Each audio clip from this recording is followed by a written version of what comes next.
a Netflix original film. The Wi-Fi isn't working. In the event of a global communications breakdown, do the following. Stay inside. What just happened here is happening everywhere. Avoid strangers. We've all been deserted. I don't trust them. And most importantly, do not panic. Julia Roberts. What happens next? Mahershala Ali. I knew something was coming. Leave the World Behind. Rated R. In select theaters now and on Netflix December 8th.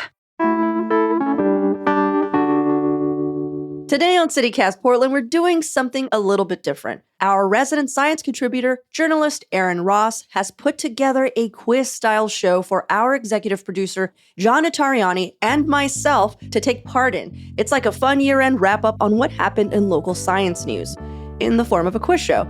It's partially informative, but I'm not gonna lie, it was mostly unhinged. And we had a blast doing it. Let's see how many you get right. It's Thursday, November 30th. I'm Claudia Meza, and this is what Portland's talking about.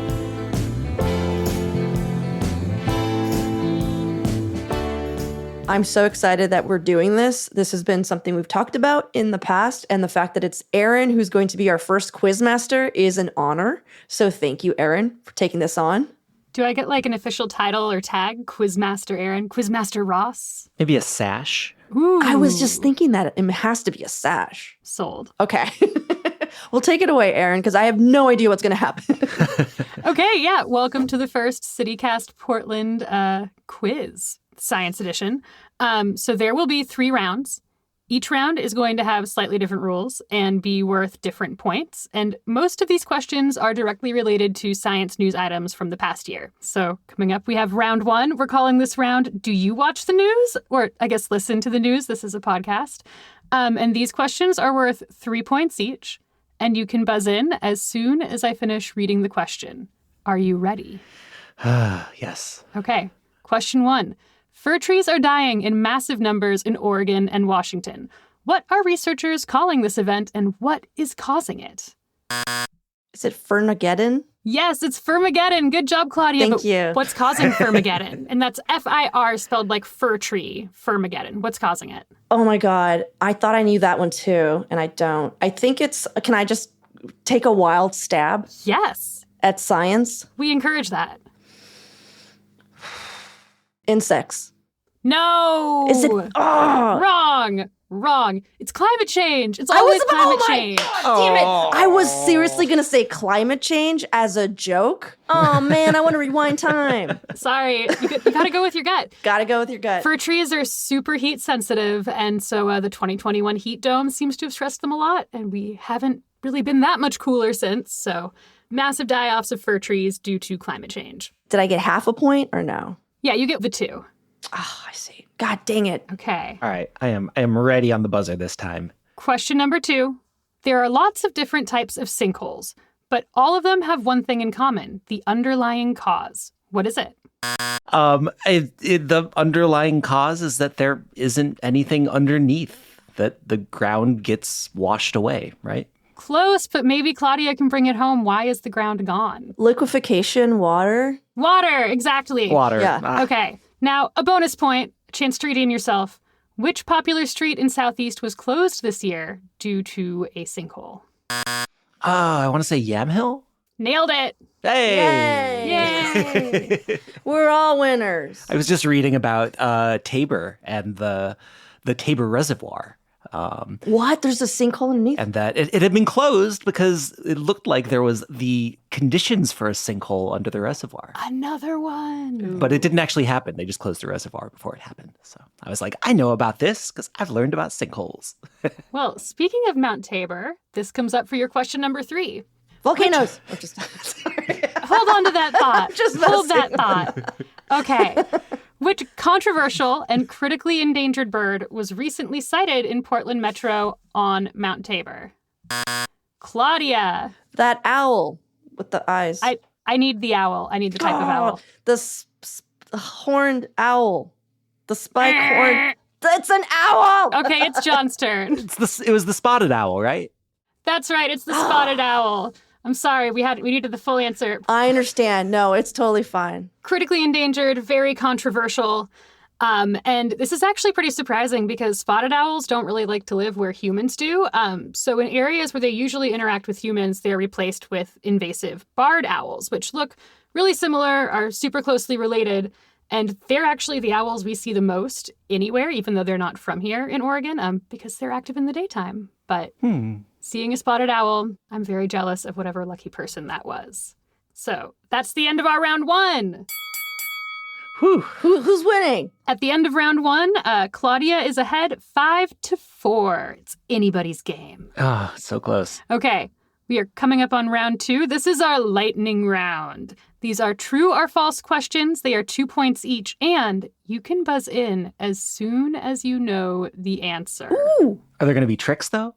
John, there's always going to be tricks. There's always going to be tricks. That's the risk you have to take. John, such a weird question. I'm sorry. Will there be tricks? My question was like, but will there be snacks? And John Wait, was will like, there be snacks? Aaron, what's happening? I'll make sure to provide them in the green room next time. Okay, great. Okay, ready? Round two, question one. True or false? The mysterious respiratory illness sickening dogs in Oregon and across the country is caused Claudia. Damn it. I didn't finish. John, you True can or take false? it. What's it caused by, Claudia? I'm just going to say true. True. Oh, you are incorrect. Well, Oh. John's going to get it right, but John, False. what's it caused by? That's not fair. Well, you have to know what it's caused by. I vote false. The full question was, is it caused by a bacteria? False. Probably shouldn't have done this with 50-50 questions, but I know. It's definitely, well, I guess John is up a point. I'm right. do you know what it's caused by, John? Oh, no, but I got the right answer. It's caused by a virus. Oh. Oh, you knew. You would have gotten it right. And the thing is, the reason I was so excited is because I have a dog and I've been keeping my dog away from other dogs because of this. Well, you might remember that my dog sat in on our last segment. Yes, I remember. Because she Oh, couldn't yes. go to daycare because she was sick with the dog pneumonia for like 8.5 weeks. Oh. Yeah. But she's much better now. Oh, that's good to hear. Wait, does John get 2 points or 1 point for that? One. Should we share? Because I got it right. he didn't know it was a virus. We'll see. though. We'll say you get a point. According to the rules of the game. I'm just saying he didn't know it Executive was rule a virus. decision. Okay, 1 point. He just said the opposite of what Claudia said. I'm just playing by the rules. You're right. He didn't even know it. Okay, we'll say you get the points. You get a point if you're second and you actually know the correct answer beyond like just the false. Perhaps. Executive choice has been made by the quiz master. Okay. Quizmaster Ross has put us both in our place. Go on. Okay. Question number 2. True or false? An Oregon wildflower, the Nelson's checker mallow, was added to the federal endangered species list. John. True. False. Oh. Incorrect.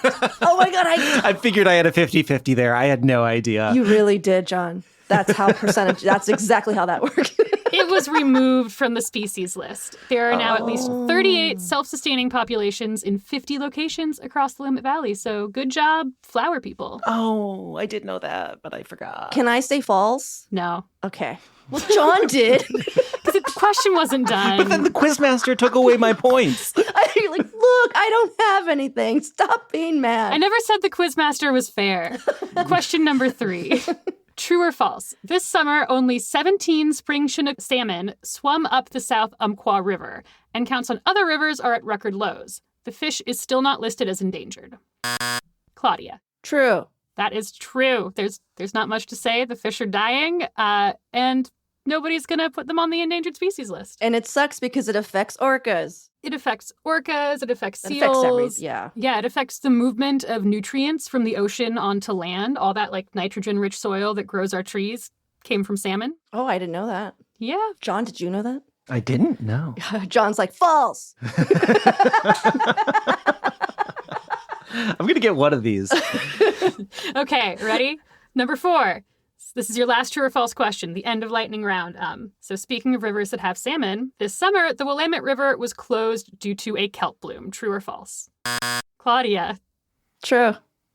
No. Oh, damn it. It's No. not a kelp bloom. It wasn't kelp, it was algae. I actually knew that one. Yes. Yay. I named the biggest algae in the hopes that it would flip you around because this was actually closed by the smallest algae. These are single-celled algae called blue-green algae or Damn it. cyanobacteria, Cyanobacteria. more commonly known as pond scum. And when that algae gets disturbed by, like, say, a boat motor or a splashing kid, it releases a toxin, which can cause anything from nausea and headaches to seizures and death. So, John, there are tricks. Okay. So that's the end of our lightning round.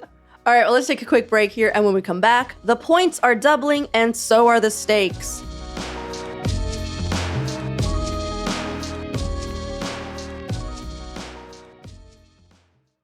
Hopefully you all are paying attention for round number 3, which we are calling insert a non-copyright infringing Double Jeopardy pun title here. It's going to be worth 6 points each. And wait until the question is read to buzz in. Okay. How many volcanoes are there in the greater Portland metro area? And we're including the Vancouver area, Clackamas, and Yamhill counties here. Closest gets the points. Oh, this is like Price is Right rules. Yeah. Closest gets the points. Claudia. I'm going to say 4. I bet it's more than 4, so I'll say 5. Well, John is right, but not by much. Or John is closer, but not by much. I mean, I imagine it's probably like, I didn't want to overshoot it, but I'm guessing it's like 30 or 40? Keep going. 100? No way. Too high. At least, well, we don't actually know how many there are because a bunch of them were buried in the Missoula floods, but we know of at least 86 volcanoes and lava vents. I'm going to stick with 4. They're all from the boring lava flow. Claudia's now a science denier. Pretty sure it's 4. Go on, Aaron. Sorry. Oh, these are all from the boring lava flow, which is not named because it's boring, but it's named for boring. And yeah, it has a bunch of vents and these little like mono volcanoes. So like Broughton Bluff or Overlook Rock or Beacon Rock on the Columbia, or of course Mount Tabor. So 86? 86. I know. That's mind blowing, right? I don't like that. They're all dead. It's fine. Oh, okay. Yeah. Cool. Question number 2. There are high-profile plans to reintroduce certain charismatic animals back into the Pacific Northwest. Name 3, 2 points for each one you get right. Claudia. Otters. I didn't know the other one, but I'm going to go ahead and just make one up. Okay.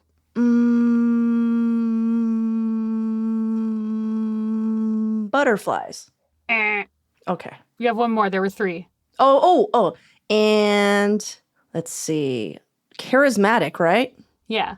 John looks ready to answer this question. I know. I'm going to say a bird. Some sort of bird. Not specific enough. We're going to give it to John. All right. Go ahead, John. Well, one of them I know there's condors, right? Mm-hmm. They're looking Yeah. to bring condors back, which are crazy looking. If you go see them at the Oregon Zoo, they are so huge. They're so Oh my big. gosh. When they fly over your head, it sounds like a plane. Like you hear this like Whoa. sound from their wings and feathers. Do we know what the other one is? Want to take a stab? I'm going to take a stab. I don't know if this is still in reintroduction, but gray wolves? Is gray wolves? We're not. Yeah, they're here. They're but here. We're going to give some of our wolves to Colorado. Oh, okay. That's what it is with gray wolves. The other one was the grizzly bear, Really? which is Oh, sort of What? not down here. It's the North Cascades, but like they'll come Oh. down here eventually. You know? I don't like that either. I don't like all the volcanoes, and I don't like grizzly bears. No. Okay. Final question, number 3. There have been hundreds of high-profile wildfires in Oregon's history. Immortalized in a Sufjan Stevens song, which series of fires turned 90 this year? Damn it. People here don't like good music or know their history. 2, 1. Time's out. The answer is the Tillamook Burn. Oh, yeah, yes. the good old Tillamook Burn. This is like my demotion for being a Midwesterner in like peak Sufjan Stevens. I know all the trivia of like the Michigan and Illinois records, but I never picked up the Oregon trivia. Clearly you didn't listen to Carrie and Lowell. If you've got Greetings from Michigan trivia, if that's like our next show, I have I'm gonna none. sweep that one. But Carrie and Lowell, I don't got it. Yeah. Contrary to popular belief, though, the burn wasn't just one fire. It was actually several fires, about every 5 years from 1933 until 1951.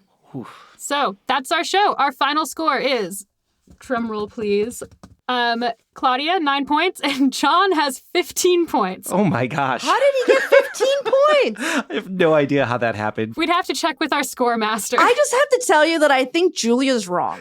Claudia clearly knows more about science than I do. So No, I feel like Julia really blew this. I accept this award. I think it was the going for number 5. Your Price is Right bump on the number of volcanoes was 6 whole points for you. That was a sweep. Oof. Sweep. I'd like to thank the volcanoes. I would like to thank all 70. What? You said I would like to 5, thank Stephen all Hawking? 86 At least. active and retired volcanoes All retired. in Oregon for this win. Oh, no, there's way more than that in Oregon. Oh, Oh no, but Around John here. knows. John knows. Clearly. I'm still getting the wrong answers, even as I do my acceptance speech for the win. Claudia, better luck next time. See if you can maintain the title. You know what you're doing, John, is you're digging a hole. I'm setting myself You're up. creating Yeah. an arc for me to come back in a flaming chariot of wind. Flaming Chariot of Wind. That's right. Like the Tilla McBurn? Like the 90-year-old Tilla McBurn Burns. from 1933? Sure. Aaron, do we have any fun, parting facts of any sort or any, bonus rounds or Ooh. anything? I don't know. This isn't really related to Oregon. Well, I guess it could be because we are Rose City and our football teams. But I learned recently that roses don't have thorns. What? But roses do have thorns. Roses have prickles. Thorns have to be either coming from a branch or a formed branch. Prickles grow from the flesh of the stem, and they are usually curved and help things climb. Prickles sound a lot cuter. The Portland prickles. The Portland prickles, to go with the Portland pickles. I'm a fan. Actually, kind of awesome. This is my proposal. That's going to be our female baseball team. Perfect. The Portland prickles. The prickles and the pickles. Well, guys, thank you so much. Thanks, Claudia. Bye.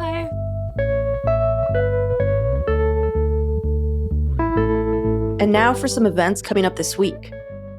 Today and tomorrow are the last days you can catch the Portland Indigenous Marketplace pop-up at the Center of Native American Arts and Culture, which is located in the old Yale Union building across the street from Holocene on Southeast 10th Ave. There's usually 10 to 12 different vendors each day, and speaking from experience, there's always some really beautiful and unique items that would make perfect gifts. I'm actually stopping there myself to look for a new wallet. Tonight is also the last night to experience the celebration of the chrysanthemum at the Lansu Chinese Garden, which if you haven't been to, is a highly underrated oasis in the heart of Old Town. They have these enchanting nighttime floral showcases they call Nights of the Golden Flower. They light the whole place up. It's highly recommended. Also, this weekend, My People's Market is taking over the Oregon Convention Center. They'll be open from 11 to 5 p.m. both Saturday and Sunday, and it's absolutely free. There are over 150 local vendors selling local crafts and delicious food. There's also going to be entertainment and just general good vibes. If you haven't been to a My People's Market event yet, you gotta go. For even more local events, sign up for our daily newsletter, Hey Portland. We'll throw a link in the show notes.